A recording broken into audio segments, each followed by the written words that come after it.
महाराष्ट्रासाठी आज खुशखबर आहे। गाव, तालुका, नगर, महानगरामध्ये आता वेगळाच उत्साह संचारणार आहे।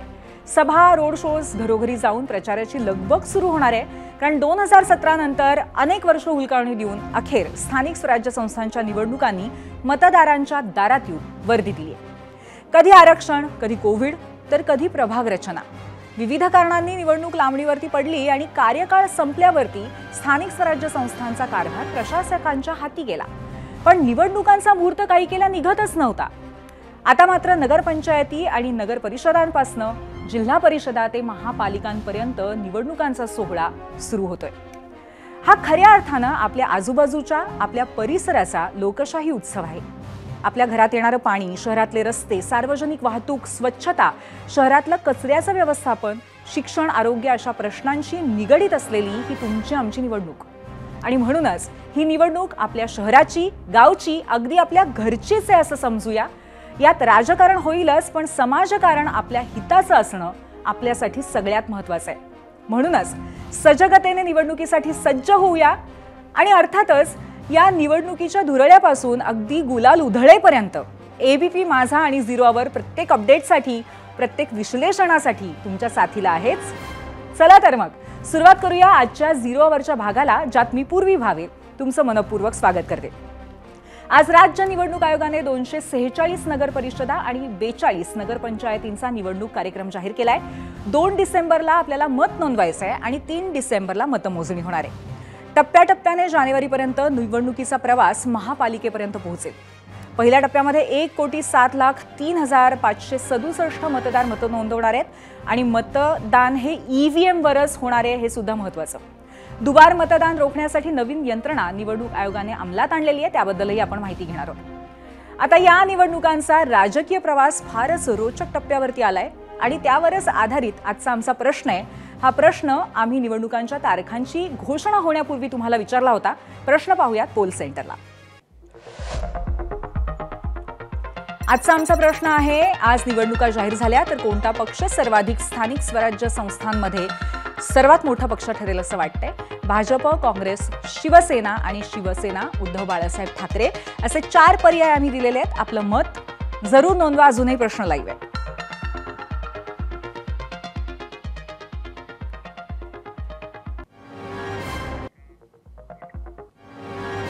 तर राज्यातल्या मिनी विधानसभा निवडणुकीचा रणसंग्राम आता ऑफिशियली सुरू झालाय। पहिल्या टप्प्यामध्ये सेमी अर्बन महाराष्ट्रामध्ये राजकीय धुरळा उडणार आहे। राज्य निवडणूक आयुक्त दिनेश वाघमारे यांनी आज तारखांची घोषणा केली। 288 नगराध्यक्ष थेट निवडले जातील, त्यामुळे या निवडणुकीची रंगत वेगळी आहे।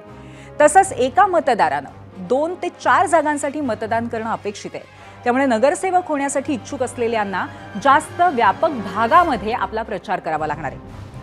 आता दुबार नावांबद्दल आयोगानं महत्त्वाचा काय निर्णय घेतलाय ते ऐका। 2 किंवा त्यापेक्षा अधिक याद्यांमध्ये नाव असेल तर त्या मतदाराच्या नावापुढे 2 स्टार्स दिले जातील आणि अशा मतदारांकडून डिक्लेरेशन लिहून घेण्यात येईल, अशी माहिती वाघमारे यांनी पत्रकार परिषदेत दिली आहे।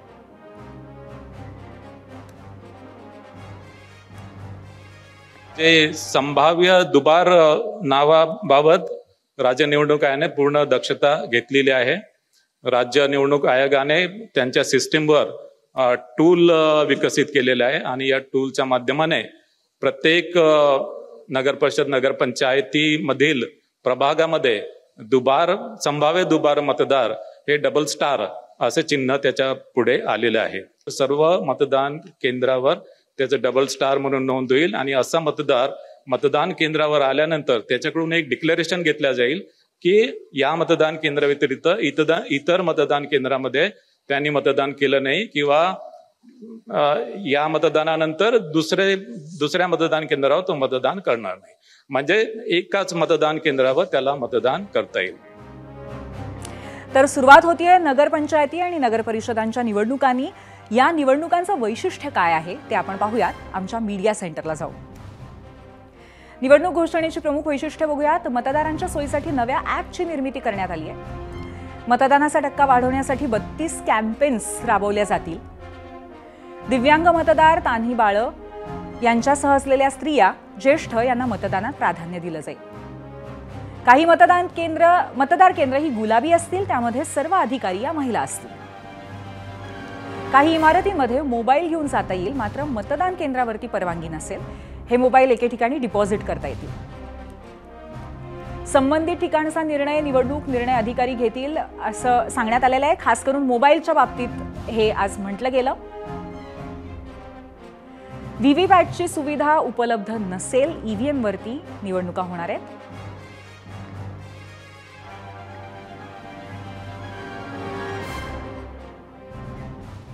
आणि याबरोबरच आज आम्ही विचारलेल्या प्रश्नावरती तुम्ही दिलेल्या प्रतिक्रिया आपण बघणार आहोत. काही निवडक प्रतिक्रिया पाहूयात मीडिया सेंटरला. एक्सवरून पहिली प्रतिक्रिया स्वप्नील गावडे यांची आहे. खरंच ईव्हीएम घोटाळा वगैरे असा काही प्रकार नसेल तर महाराष्ट्रातील जनतेचा अंदाज लावणं कठीण आहे. लोकसभेला महायुतीला झोपवणारी जनता विधानसभेला डोक्यावर घेते.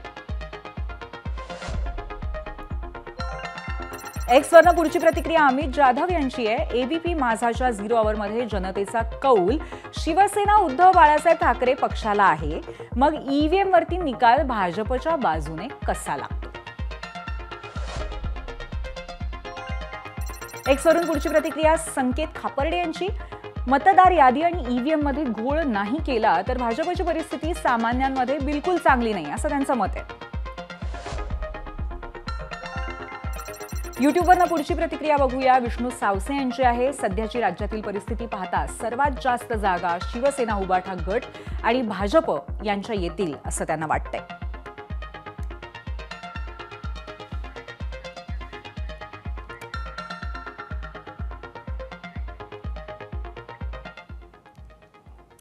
तर या प्रतिक्रिया आहेत आणि आता याच्यानंतर आपण खास चर्चा करणार आहोत. मराठा आंदोलक मनोज जरांगे पाटील हे आपल्या सोबत सध्या लाईव्ह आहेत. जाऊयात गेस्ट सेंटरला. नमस्कार मनोज जरांगे पाटीलजी, आपलं स्वागत करते गेस्ट सेंटरमध्ये 0 आवरच्या. आणि आज निवडणुकांचा पहिला टप्पा जाहीर झालेला आहे स्थानिक स्वराज्य संस्थांच्या.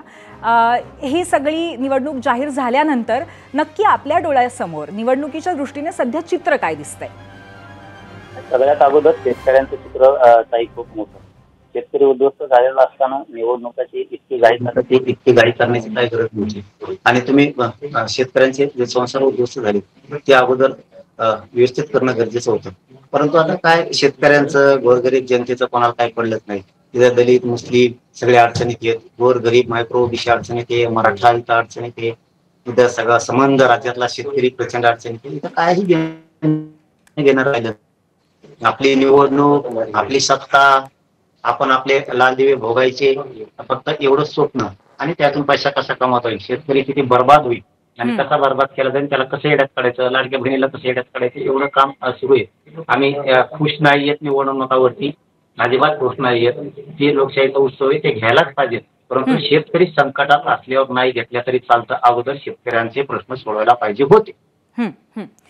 मनोज जरांगेंजी, आपण पुन्हा एकदा शेतकऱ्यांच्या मुद्द्यावर येऊया, पण त्याआधी मराठा आरक्षणाचा जे आंदोलन झालं मुंबईमध्ये त्याचा कौल तुमच्या बाजूने सरकारने दिला होता. GR जाहीर केला, हैदराबाद गॅझेटियरची अंमलबजावणी, हे सगळं झालं. त्यानंतर ओबीसींचं आंदोलनही झालं. तर आता या सगळ्याचा परिणाम येत्या निवडणुकांवरती कसा होईल, कुणाचा कौल कुणीकडे जाईल, आपल्याला काय वाटतंय? ते ताई आज बोलण्याचा तो विषय नाहीये. ती वेळेवरती जनता आहे, शेवटी ती करणारच आहे. काय केलंय, काय करतेत, काय करणार आहेत, कसे बोलवलं जातं, काय केलं जातं, शेतकऱ्यांना कसं हुलकावणी दिली जाते, मराठ्यांना कशी हुलकावणी दिली जाते, धनगर आरक्षणाची कशी हुलकावणी दिली जाते, बंजारा समाजाचं कसं केलं जातं, दलित मुस्लिमांचा काय आरक्षणाचा विषय, हे सगळं पेंटिंग आहे. हे सगळं पेंटिंग आहे. आमचा जे फडणवीस साहेबांनी काढलाय, आम्ही फडणवीस साहेबांवरती खुश आहेत. परंतु समित्या कुठं गठीत झाल्या नाही, प्रमाणपत्र दिले गेले नाहीये.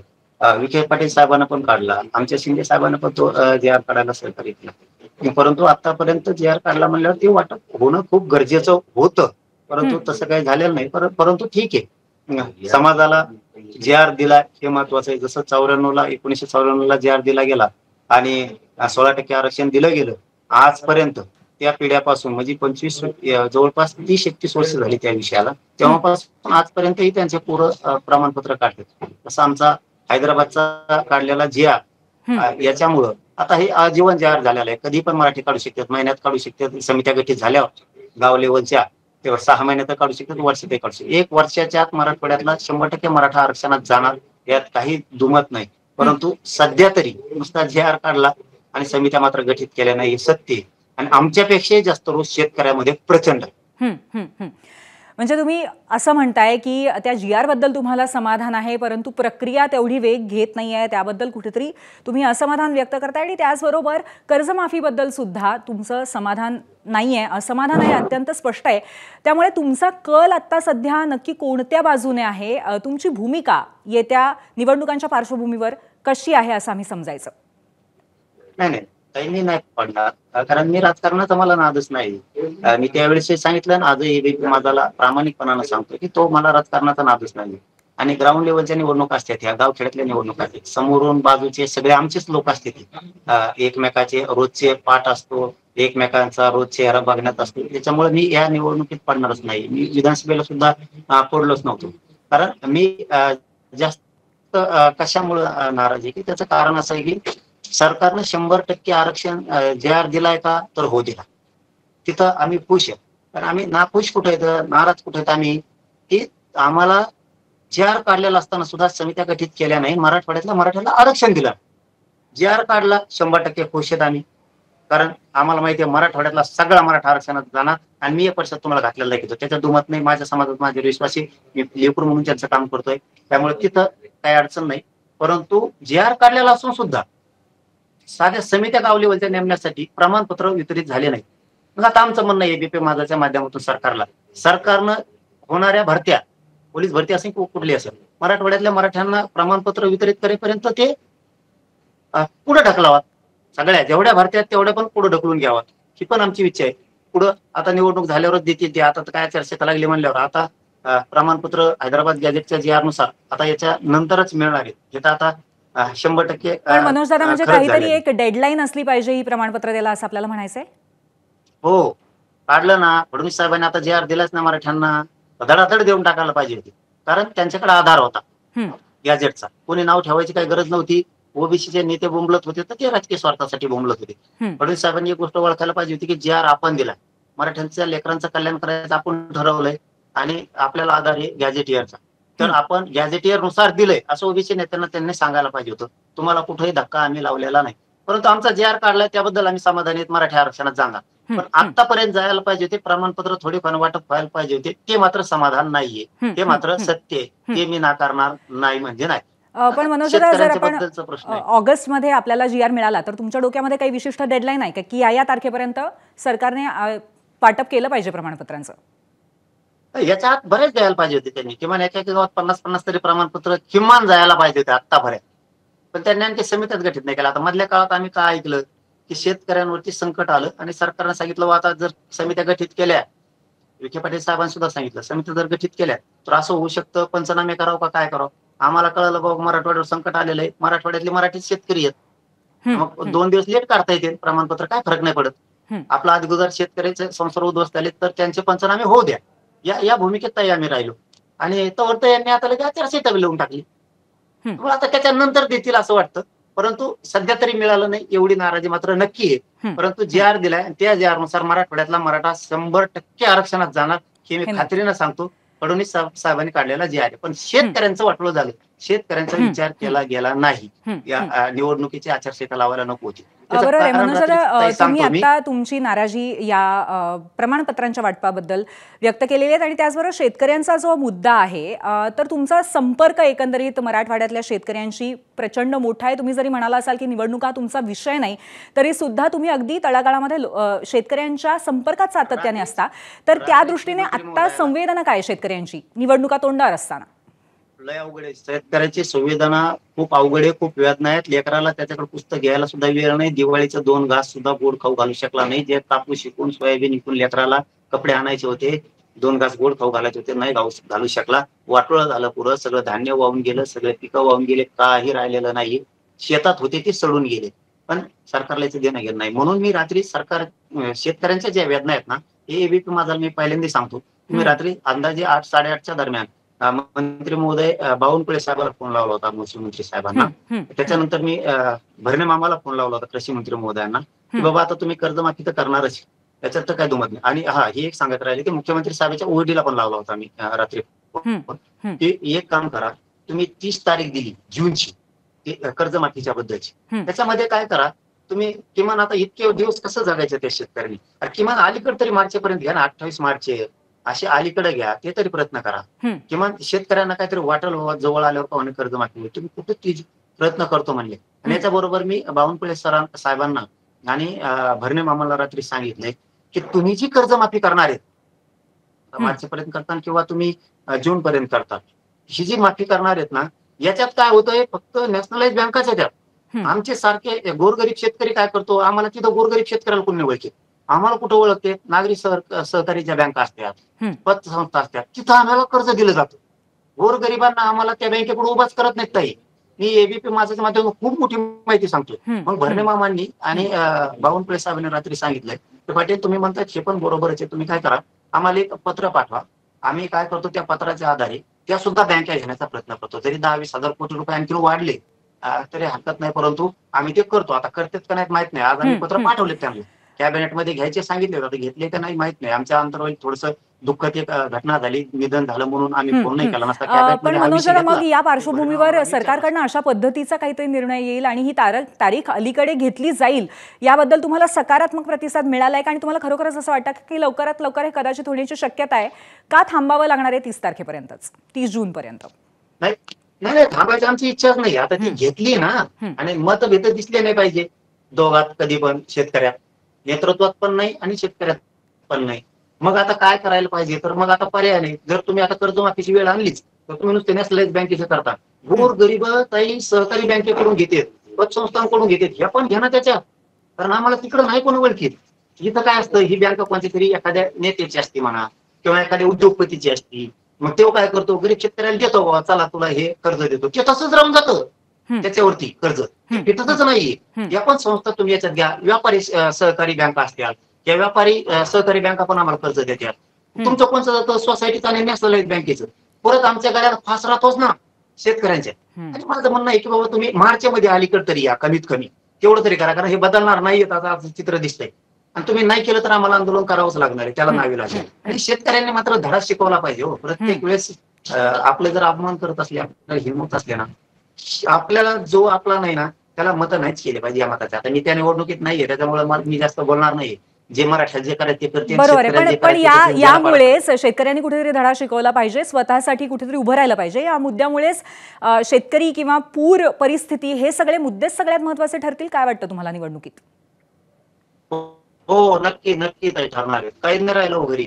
आपले ग्राउंड लेवलवरती प्रतिनिधी बांधव होते, रडत होते अक्षरशः ताई. ते प्रतिनिधी बांधव कधी रडत नसतो मीडियाचा, अक्षरशः ते रडत होते, ती इतकं जनावर वाहून गेले. आता आमच्याकडे खेड्यात काय असतं ताई, शेतात जाताना मंगळसूत्र असो, कानातले असो, हे घरात काढून ठेवतात आणि शेतात कामाला जाते, चोर चोरतील किंवा तिकडे काही लुटमार होईल म्हणून ते सगळं वाहून गेलं.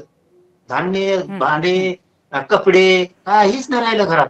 अगदी खरंय, अगदी खरंय मनोज दादा, खरोखरच खूप मोठ्या प्रमाणावरती नुकसान झालंय. पण त्याचबरोबर आपण जेव्हा शेतकऱ्यांच्या कर्जमाफीचा मुद्दा किंवा पूरग्रस्तांचा मुद्दा म्हणतोय, त्याचबरोबर ओबीसी आरक्षणाच्या अनुषंगाने जो एक मोठा उठाव केलेला आहे ओबीसी बांधवांनी, तो मुद्दा कशा पद्धतीने महत्वाचा ठरेल, तुम्हाला काय वाटतं या बाबतीत?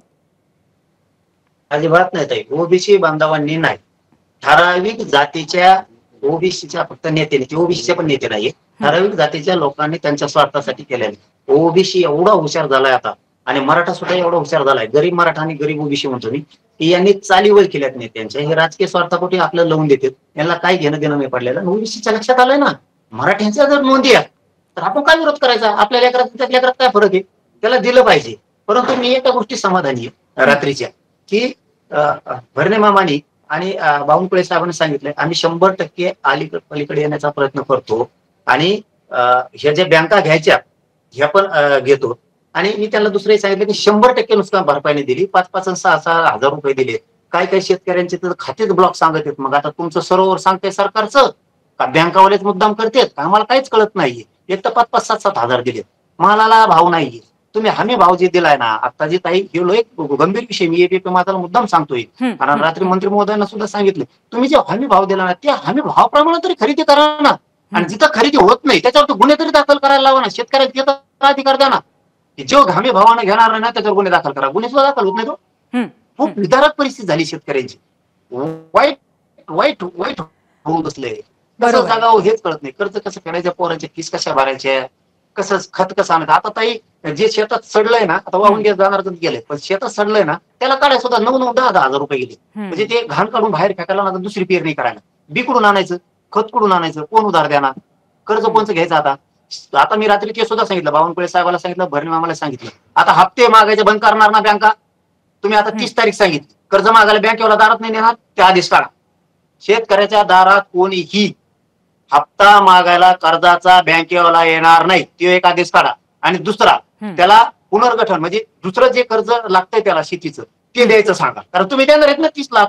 आता तर खोटं बोलायचं नाही ना, खोटं नाही बोलायचं आता सरकारला. फडणवीस साहेब, आमची तुम्हाला एबीपी माझ्याच्या माध्यमातून हात जोडून शेतकऱ्यासाठी विनंती, तुम्ही आता करणार आहे 30 तारखेला किंवा मार्च महिन्यात कर्जमाफी करता, त्याचा अर्थ तुम्ही दिल्यात जमा आहे. आता समजा ती तशी हमी द्या तुम्ही बँकावाल्याला, आणि बँकावाल्याला सांगा शेतकऱ्यांनी कर्ज मागितलं त्यांना द्या, आणि त्यांच्या दारात कर्ज मागायला जाऊ नका. हे सुद्धा मी रात्री सांगितलं, आणि फडणवीस साहेबांनी करावं. आणि बावनकुळे साहेबांनी, भरणे मामांनी सुद्धा ही गोष्ट, शेतकऱ्यांचे तुम्ही लेकर आहेत म्हणून शेतकऱ्याच्या बाजूने मंत्री महोदयांनी उचलून धरावं ही विनंती आहे. आणि फडणवीस साहेब शेतकऱ्यांच्या बाजूने उभा राहाच आणि हे आदेश काढा. आता आचारसंहिता लागली, आता कारण सांगते ना आचारसंहितेचं झाला देवर आमचा सगळा फटकलं, आमचं सगळं झालं वाटलं. घ्या म्हणा फाश्या, तुम्ही द्या तुम्ही 1 लाख रुपये तेवढे.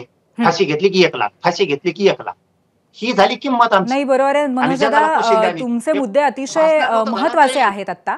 आणि त्याचबरोबर तुम्ही आज पोशिंदा भासण्यापुरतं नाही, खरंय. आणि मला असं वाटतं की आताच्या सगळ्या पार्श्वभूमीवरती, निवडणुकांच्या पार्श्वभूमीवरती सुद्धा हे मुद्दे लोकांसमोर आणणं गरजेचं आहे, सरकारसमोर आणणं गरजेचं आहे. आणि तुम्ही एबीपी माझाच्या माध्यमातून आता मुख्यमंत्र्यांना आवाहन केलेलं आहे. आपण पाहूया त्यांची प्रतिक्रिया काय असेल. धन्यवाद, आज आपण आमच्याशी इथे संवाद साधलात त्याबद्दल.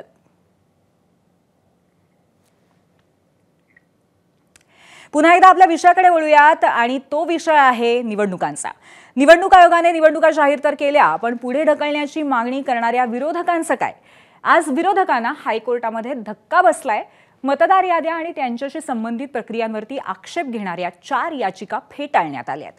मतदार यादीच्या मसुद्यावरती आक्षेप नोंदवण्यास अपुरा वेळ मिळाला, ऑनलाईन अर्ज करूनही नावं समाविष्ट झाली नाहीत, अशा तक्रारी याचिकांमध्ये होत्या.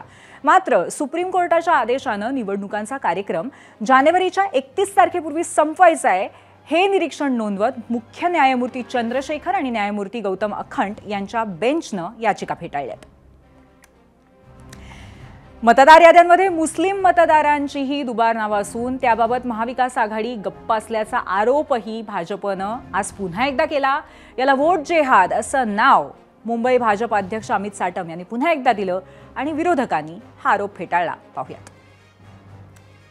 वोट जिहादमुळे महाविकास आघाडी निवडून आली, आणि अशाच प्रकारचा वोट जिहाद उद्धव ठाकरेंना करून एका खानाला मुंबईवरती लादायचंय. यांच्या प्रचार फेऱ्यांमध्ये पाकिस्तानचे झेंडे फडकतात आणि बॉम्बस्फोटाचे आरोपी यांचा प्रचार करतात, परंतु मुंबईकर कदापि खानाला महापौर होऊ देणार नाही. सत्तेवर येण्यासाठी ते फक्त जातीय कार्डच वापरतात. शेतकरी, विकास कामं हे सगळं बाजूला ठेवून आता फक्त प्रत्येक ठिकाणी, आता मला आश्चर्य वाटतं, म्हणजे मतदार यादीमध्ये सुद्धा आता धर्म शोधायला लागले असतील, हे सर्वात दुर्दैव आहे. पण एक बरं आहे की त्यांनी एक कबूल केलेलं आहे की मतदार यादीमध्ये दुबार नावं आहेत, याचा अर्थ ते सुद्धा मान्य करतायत. मग आमचं तेच म्हणणं आहे, आम्ही फक्त धर्माला नाव दिलेलं नाही. आशिष शेलारांना कोणी विचारत नाही. त्यांचं मुंबई अध्यक्षपदसुद्धा गेलं आहे, त्या MCAमध्ये सुद्धा त्यांना कोण विचारत नाही. त्यांचं खातं पण अतिशय, मुख्यमंत्र्यांनी त्यांना साईडचं खातं दिलं आहे, त्या खात्यात पण काय दम नाही. या सगळ्यामुळे आशिष शेलार वैफल्यग्रस्त झालेत आणि चर्चेत येण्यासाठी अशा प्रकारे काहीतरी करतात. सगळेजण याच्यामध्ये दुबार मतदार या विषयावर बोलत आहेत. हिंदू मुस्लिम करायचं हे नॅरेटिव्ह पसरवण्याचं काम भाजपचं आहे. अर्थातच हा मुद्दा सर्वप्रथम उचलला होता तो आशिष शेलारांनी. त्यांनी काल मतदार यादीतील मुस्लिमांच्या दुबार नावांचं प्रेझेंटेशनही केलं होतं आणि यावरती 0 आवरमध्ये आपण सविस्तर चर्चाही केलेली आहे. शेलारांच्या पत्रकार परिषदेनंतर उद्धव ठाकरेंनी त्यांचं कौतुक केलं खरं, मात्र खोचकपणे, आणि त्याला आज शेलारांनी उत्तर दिलंय ते देखील तितक्याच खोचकपणे. माझं बरेच वेळा त्यांना अभिनंदन करायला लागेल. उद्धव ठाकरेंना मुंबई महानगरपालिका जिंकल्यानंतर महायुती, माझं पुन्हा एकदा अभिनंदन त्यांनाच करावं लागेल. उद्धव ठाकरेंच्या पक्षाची तंत्रली आहे, ते आता उघडे पडलेत, उताने झालेत, आणि उद्धव ठाकरे यांना सांगतो तुम्हाला माझं अभिनंदन करावंच लागेल. महानगरपालिका मुंबईची असो, राज्यातल्या जिल्हा परिषदा असो, आम्ही जिंकल्यावर तुम्हाला पुन्हा माझं अभिनंदन करावं लागेल.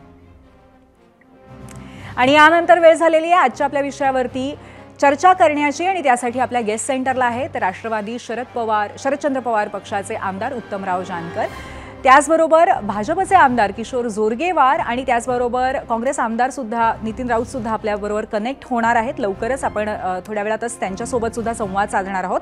परंतु सुरुवात करूया आपल्या मान्यवरांपासून आणि अर्थातच पहिला प्रश्न मी विचारणार आहे उत्तमरावांना की आज आपण मोठा मोर्चा काढला सत्याचा, त्याच्यामध्ये आपण संयुक्तपणे विनंती केलेली होती की याद्यांना कुठेतरी स्वच्छ केलं पाहिजे, नंतर निवडणूक झाली पाहिजे.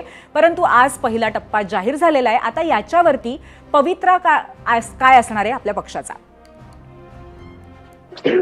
नाही, नक्कीच ताई, आपल्या माध्यमामधून महाराष्ट्रातल्या सगळ्या जे आपले वाचक आहेत किंवा बघणारे प्रेक्षक आहेत, खरोखर हा मुद्दा म्हणजे अनेक दिवस अनेक विषयानं मी गेल्या 10 महिन्यापासून मी हा मुद्दा लावून धरलेला आहे की खरी गडबड ही मतदार यादीमध्ये न होता ती ईव्हीएमच्या माध्यमातून मतदाना दिवशी टाइम आणि डेट हा प्रोग्राम सेट करून केली जाते.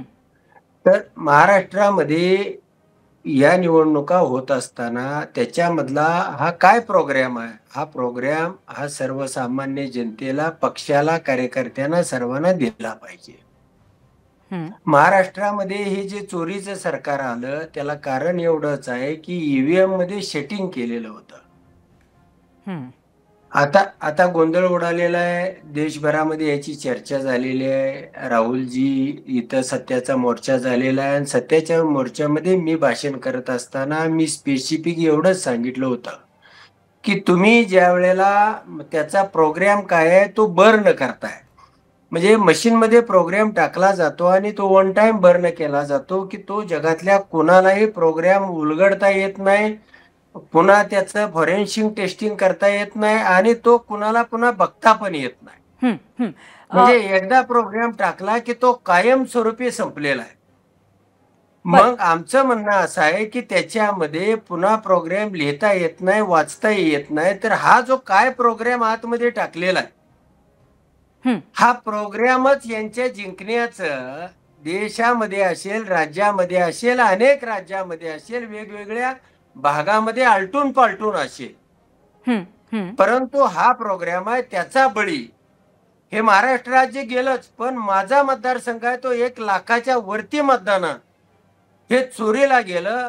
एक भूकंप झाला या राज्यामध्ये. मार्कडवाडी या गावानं बॅलेटवरती मतदान घ्यायचं ठरवलं, म्हणजे त्याला काही ना काहीतरी बेस असल्याशिवाय, शॉक झाल्याशिवाय, काहीतरी या कंप झाले, धरणीमध्ये कंप झाल्याशिवाय, आणि सगळे हादरून गेले. हे इतक्या प्रमाणे त्यांनी मतदान चोरी बाकीच्या ठिकाणी 10%, 20%, बरोबर आहे, माझ्यात बरोबर आहे, मान्य आहे उत्तमराव. पण आता निवडणुका जाहीर झालेल्या आहेत आणि पुन्हा एकदा ईव्हीएम वरतीच होणार आहे, त्यामुळे आता आपली भूमिका काय आहे याबद्दल? नाही, आता त्याला व्हीव्हीपॅट नाही, पण व्हीव्हीपॅट असलं तरी दिलेला मॉकपोल हे सुद्धा पारदर्शकतेचं प्रमाण नाही. म्हणून आता आम्ही ज्या वेळेला ईव्हीएम येणार आहे त्यावेळेला त्यामधली चिप ही आम्हाला आमच्या लॅपटॉपवरती किंवा डिस्प्लेवरती ती डिस्प्ले करून दिली पाहिजे. त्याचा प्रोग्राम काय आहे तो सांगितला पाहिजे आणि अन्यथा आम्ही मतदान करू देणार नाही. मतदान करू देणार नाही, आम्ही ही प्रक्रियाच पुढे जाऊ देणार नाही. आम्हाला पारदर्शकतेचं प्रमाण नाही दिलं तर या राज्यामध्ये कुठेही निवडणूक होणार नाही, हे मात्र तुम्हाला खात्रीने मी सांगतो. निवडणूक आयोगानं कसल्याही प्रकारचा फोर्स वापरू द्या, सगळ्या प्रकारचं सरकारचं बळ वापरू द्या, किंवा निवडणूक आयोग हा सरकारचाच एक पिल्लो आहे किंवा त्याचाच प्रतिनिधी आहे, पण आम्ही आता हे होऊ देणार नाही, कुठेही होऊ देणार नाही, अशा पद्धतीची भूमिका घेऊन आम्ही निघालो. म्हणजे थोडक्यात तुमच्या मागण्या आता ज्या आहेत ईव्हीएम मशीनच्या अनुषंगाने त्या चिप बद्दलच्या, त्या जर पूर्ण झाल्या नाही तर फक्त मार्कडवाडी किंवा तुमचा भागच नाही तर संपूर्ण महाराष्ट्रामध्ये आपला पक्ष निवडणुका होऊ देणार नाही असं म्हणायचं आहे आपल्याला.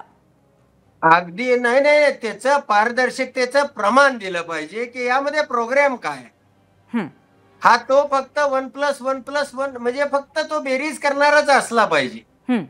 एक मत टाकलं तर त्याची 1 आणि 1 3 होता कामा नये, 1 आणि 1 4 होता कामा नये. हा प्रोग्राम त्यामध्ये नसला पाहिजे. बर, किशोरजी तुमच्याकडे येते. हे सगळे मुद्दे आणि ही पारदर्शकतेचं प्रमाण तुम्हाला सुद्धा कुठेतरी अपेक्षित आहे, सर्व पक्षांना हे अपेक्षित आहे. तुम्ही काय म्हणाल भाजपच्या वतीने?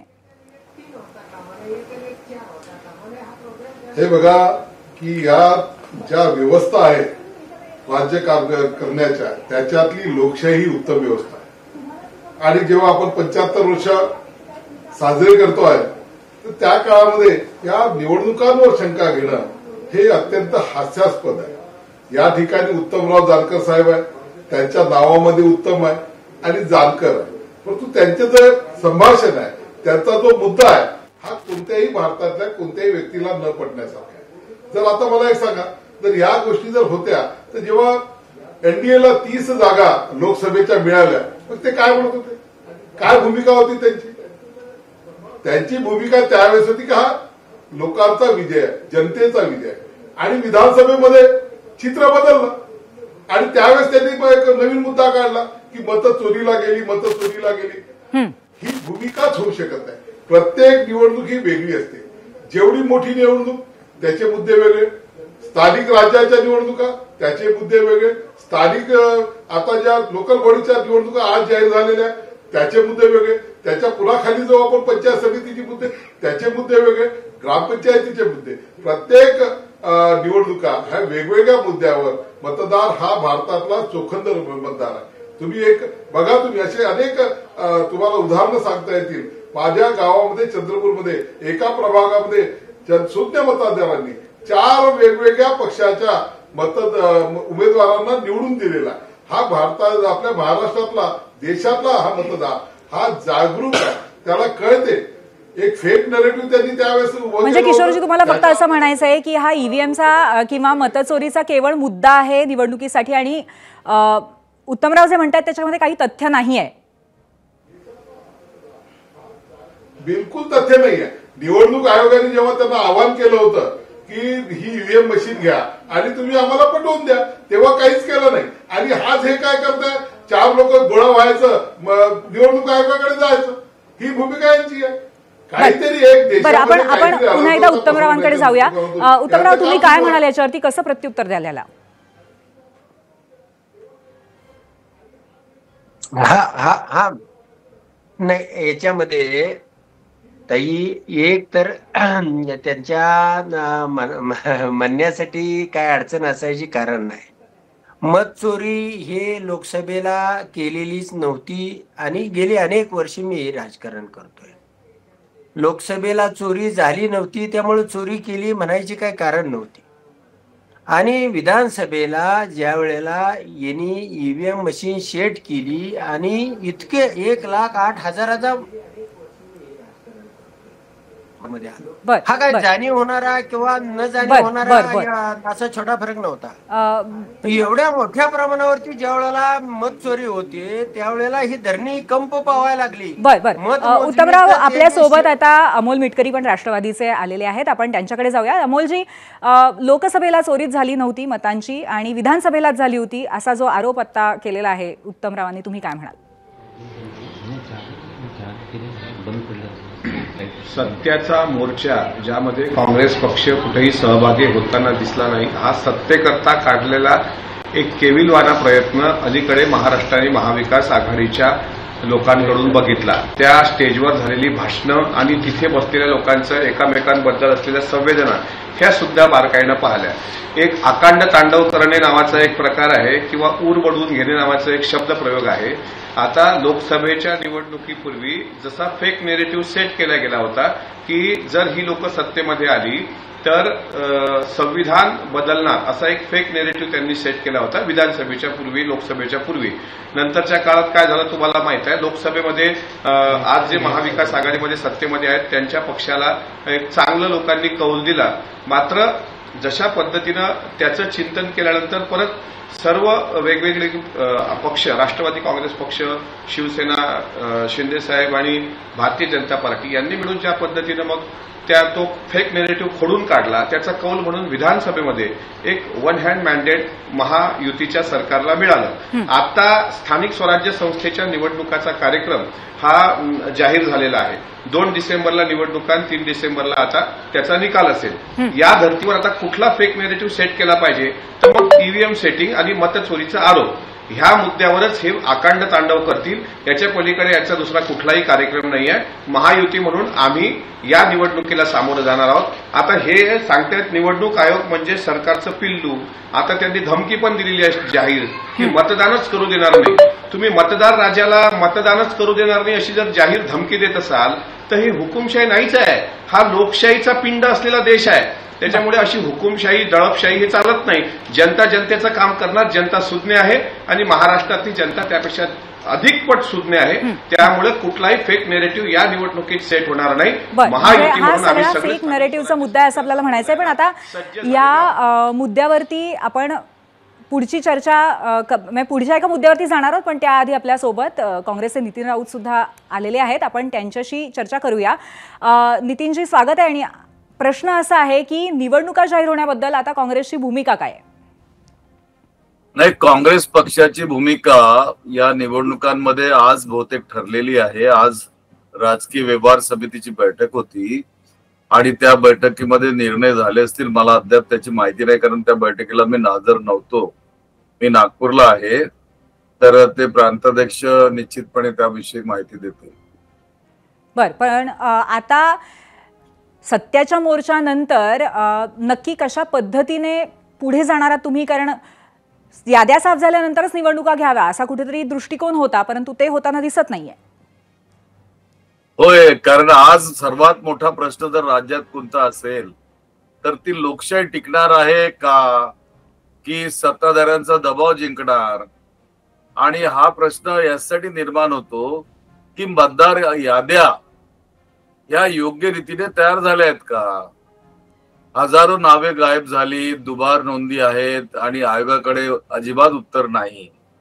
मग लोकांनी विश्वास कसा ठेवायचा या सर्व प्रक्रियेवर, याबद्दल निवडणूक आयोग संपूर्णपणे गप्प दिसतोय या ठिकाणी. ठीक आहे, म्हणजे हा सगळा गोंधळ चालत असताना मुख्य प्रश्न म्हणजे स्थानिक स्वराज्य संस्थांच्या ज्या निवडणुका होतात त्या लोकल म्हणजे विधानसभा निवडणुकीच्या पूर्वीच्या निवडणुका असतात, ज्याला मिनी आमदारांची निवडणूक आपण म्हणू शकतो. आणि ही असताना अनेक प्रश्न जे स्थानिक पातळीवरचे असतात त्याला न्याय कसा मिळेल याविषयीची मांडणी व्हायला पाहिजे, तर ती होत नाही. आणि वेगळ्याच दिशेने या ठिकाणी सगळा प्रकार चाललेला आहे. भाजप नेते वोट जिहाद म्हणतात त्या ठिकाणी आणि दुबार मतदारावरच्या बद्दलच्या नोंदीबद्दलचा आरोप करतात. असे सगळे प्रकार चालले आहेत. पण मूळ प्रश्न विकासाचा त्या ठिकाणच्या त्या प्रश्नांवर अजिबात लक्ष नाही. मराठ्यांचं आरक्षण असो, शेतकऱ्यांचे प्रश्न असो, आज महागाई असो, बेरोजगारी मोठ्या प्रमाणात वाढली, सामाजिक न्यायाचा पैसा पडवला गेला आणि या ठिकाणी सामाजिक न्याय सुद्धा मिळत नाही. अशी सगळी परिस्थिती असताना या प्रश्नांवर चर्चाच होत नाही. तर याला काय म्हणायचं, हे सरकार आणि आयोग या ठिकाणी मिळून हातात हात घालून हा सगळा प्रकार करताय का? अमोलजी काय उत्तर द्याल यावर? असं आहे, राऊत साहेब ज्येष्ठ नेते आहेत, त्यांच्याबद्दल आमच्या मनात आदर आहे. आणि साहेबांचं जे म्हणणं आहे की बाबा सगळं आलबेल नाही आहे महाराष्ट्रामध्ये, शेतकरी आत्महत्येचा प्रश्न, शेतकऱ्याच्या कर्जमाफीचा प्रश्न, जरांगे पाटलांचा आताच तुमच्या हा शो सुरू होण्यापूर्वी मी सर्व बारकाईनं ऐकलं. प्रश्न असा आहे की ही निवडणूक फेक नेरेटिव्ह सेट करून विरोधक आता आखाड्यात उतरायला तयार आहेत. माझा राऊत साहेबांना एक प्रश्न आहे की सत्तेचा मोर्चा ज्यावेळी मुंबईमध्ये आला त्यावेळेस काँग्रेस पक्षाची भूमिका त्यांना पोषक अशी का नव्हती? म्हणजे सत्तेच्या मोर्चामध्ये काँग्रेस पक्ष का सहभागी झाला नव्हता? इथं पटोले साहेब दिसले नाहीत, इथे हर्षवर्धन सपकाळ साहेब दिसले नाहीत, इथे वडेट्टीवार साहेब दिसले नाहीत, स्वतः राऊत साहेब पण दिसले नाहीत. म्हणजे तुम्ही विरोधकांच्या भूमिकेत आहात आणि जर विरोधकांच्या भूमिकेत आहात तर मग मूग गिळून गप्प का होती काँग्रेस पक्ष? नंबर 1 हा आमचा प्रश्न आहे. दुसरा असा आहे की आम्ही ज्या निवडणुकीला सामोरं जाणार आहोत ती आमच्या केलेल्या कामाची पावती, म्हणजे आज लाडकी बहीण योजनेच्या प्रत्येक महिलेच्या आमच्या भगिनीच्या अकाउंटमध्ये 1500 रुपये आज संध्याकाळपर्यंत आले. 32,000 कोटी जे अतिवृष्टीचा या महाराष्ट्रावर जे संकट आलं त्यामध्ये हळूहळू सरकारने 10,000 रुपये हेक्टरप्रमाणे प्रत्येकाच्या खात्यात, आता कुठं सर्व्हर किंवा टेक्निकल इश्यू आले त्या ठिकाणी काही कमी जास्त पैशाचा हे झाला असेल एखादा प्रकार, पण सरकार म्हणून सरकार शेतकऱ्याच्या पाठीची, गोरगरीब बहिणींच्या पाठीची हे कामं सरकार करत असताना आरक्षणाचा सुद्धा GR लागू करण्याकरता सरकारचा मराठा आरक्षणाच्या बाजूला झालेला असेल प्रयत्न असेल, ओबीसीच्या आरक्षणाला धक्का न लागता त्यातली मध्यम माध्यमिक घेतलेली त्यांची भूमिका असेल सरकारची, ह्या सर्व सरकारच्या जमेच्या बाजू आहेत आणि त्या बऱ्या अंशी जरांगे पाटलांच्या त्यांच्या स्टेटमेंटमध्ये सुद्धा या गोष्टीचा उहापोह झाला आहे. जनता महाराष्ट्रातली सुजाण आहे, सतर्क आहे, त्यामुळे आता हे फेक नेरेटिव्ह फक्त ईव्हीएम सेट झाला. आता आज तुमच्या सर्वोच्च उच्च न्यायालयाने याचिका का फेटाळल्या? मग बेंच, उच्च न्यायालयाचे न्यायाधीश आणि सरकार आणि इलेक्शन कमिशन हे एकत्र आहेत असं तुम्हाला म्हणायचं आहे का? याचिका फेटाळण्यामागचं कारण काय? म्हणजे काहीतरी ऊर बडवून घ्यायचा ही आता विरोधकांची भूमिका आहे. मात्र त्यांना हे स्पष्टपणे माहित आहे ह्या विधानसभेच्या पूर्वीच्या ज्या निवडणुका आहेत ह्या निवडणुका महायुती सरकारनं केलेल्या कामाची पावती 3 डिसेंबरला निकालातून दाखवून. अमोलजी, नक्कीच तुमचे मुद्दे पटलेले आहेत आणि तुम्ही जो प्रश्न विचारला होता नितीनजींना त्याच्यावरती आपण नितीनजींचं उत्तर घेऊया. नितीनजी,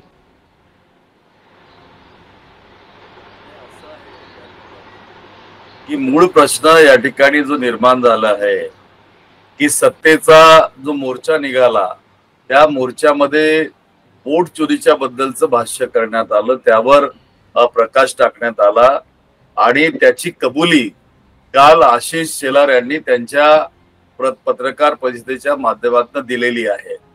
आणि ती देत असताना त्यांनी निश्चितपणे तुष्टीकरणाचा प्रयत्न त्या ठिकाणी केला जी त्यांची सवय आहे.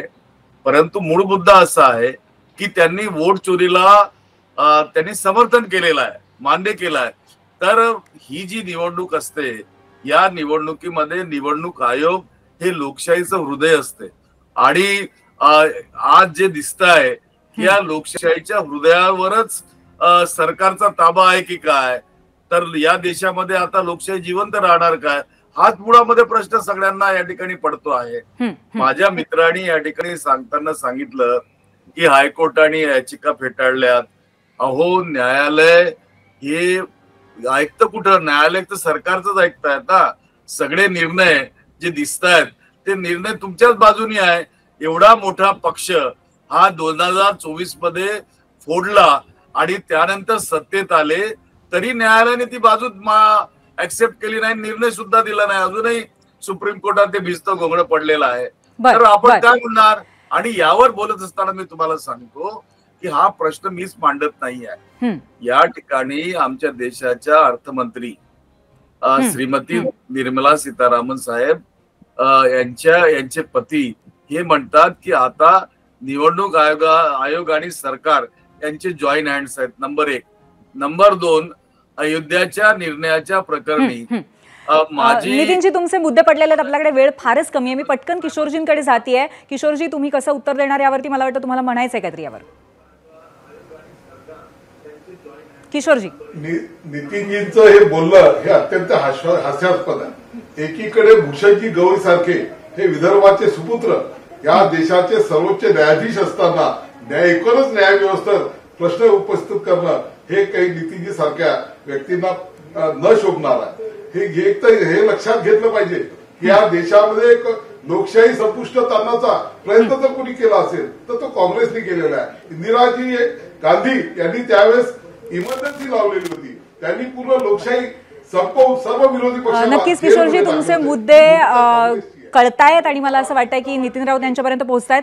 अमोलजींना पण काहीतरी बोलायचं आहे, उत्तमरावांना पण काहीतरी बोलायचं आहे, पण आपल्याकडे आता वेळ संपलेली आहे आणि आपली ही चर्चा आता पुढचे काही दिवस सातत्याने चालूच राहणार आहे. पुन्हा एकदा आपण भेटू, याच्यावरती चर्चा करू. परंतु आज आपण इथे आलात आणि चर्चा केली त्याबद्दल खूप खूप धन्यवाद.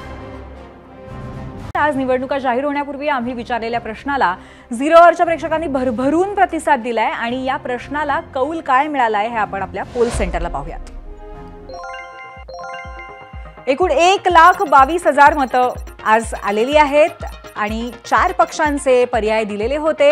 सर्वात मोठा पक्ष शिवसेना उद्धव बाळासाहेब ठाकरे 44%, भाजप त्यानंतर 33%, त्यानंतर काँग्रेसचा नंबर लावलेला आहे महाराष्ट्राने 13% आणि शिवसेनेला 10% लोकांनी मत दिलेलं आहे आणि तो सर्वात मोठा पक्ष ठरेल असं 10% लोकांचं मत आहे. तर हा आहे आजच्या प्रश्नाला महाराष्ट्राचा कौल. याबरोबरच 0 मध्ये आज आपण इथेच थांबतोय. उद्या पुन्हा एकदा एका नव्या प्रश्नासह आणि त्याचबरोबर चर्चेसह भेटूया. पाहत रहा एबीपी माझा.